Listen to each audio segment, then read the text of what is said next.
ગરવા ગિરનારની ગોદમાં ભક્તો ભોળાનાથને રીઝવવા પહોંચી રહ્યા છે ત્યારે એવું લાગે છે કે ગિરનારના ખોળે ભક્તિનો મહાસાગર ઉમટ્યો છે. ભવનાથનો મેળો એટલે મિની કુંભ. અહીં તમને ફક્ત જય ભોલે, હર હર ભોલે, જય ગિરનારી, બમ બમ ભોલે જેવા ગગનભેદી નાદ જ સંભળાશે. કારણ કે દૂર દૂરથી સાધુ સંતો અને ભક્તો આ મેળામાં જીવ અને શિવને એકાકાર કરવા આવે છે. ગિરનાર પર્વતની ભવ્યતા અને ભવનાથ મંદિર પર લહેરાતી ધજાના સાનિધ્યમાં એવું કહીએ કે અહીં પથ્થર પથ્થર શિવ છે અને શ્વાસે શ્વાસમાં ભક્તિ છે. આવા ગિરનારના આંગણે આજે દેવાધિદેવ મહાદેવના વિવાહનો મંગળ ઉત્સવ શરૂ થઈ ગયો છે. જૂનાગઢની પવિત્ર ધરતી આજે કેસરિયા રંગે રંગાઈ છે. કારણ કે ભવનાથના મેળામાં સાધુ સંતો અને નાગા સંન્યાસીઓનું આગમન થઈ ચૂક્યું છે. શિવરાત્રિના આ ભવ્ય અને દિવ્ય મેળામાં સાધુ સંતોની અનોખી દુનિયાને જાણવાનો લહાવો છે.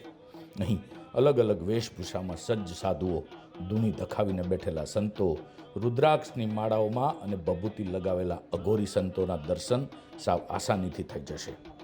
આ બધા એવા સંતો છે જે સામાન્ય દિવસોમાં તમને દીવો લઈને શોધવા નીકળશો તો પણ નહીં મળે.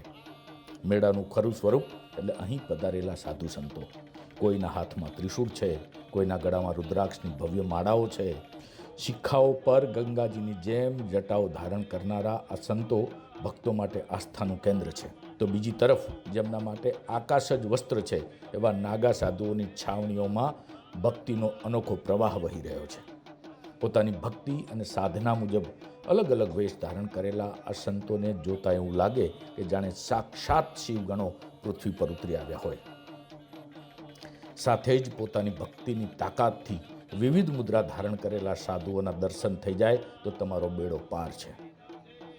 ભક્તિ અને શ્રદ્ધાના સંગમ સમા આ મેળાને ભજન, ભોજન અને ભક્તિનો ત્રિવેણી સંગમ ગણવામાં આવે છે. ત્યારે ભવનાથનો આ મેળો માત્ર લોકમેળો નથી, પણ આ તો શ્રદ્ધાનો મહારુદ્ર અભિષેક છે. અલખ નિરંજનના નાદ સાથે આખું વાતાવરણ શિવમય બની ગયું છે. સાધુઓની ધૂણીમાંથી નીકળતી ભભૂતિમાં ભક્તો શાંતિનો અનુભવ કરી રહ્યા છે. નહીં નાત જાત કે ઊંચ નીચના ભેદ ભૂલાઈ જાય છે. માત્ર રહે છે તો શિવ અને શિવની ભક્તિ. હર હર મહાદેવ, જય ગિરનારી.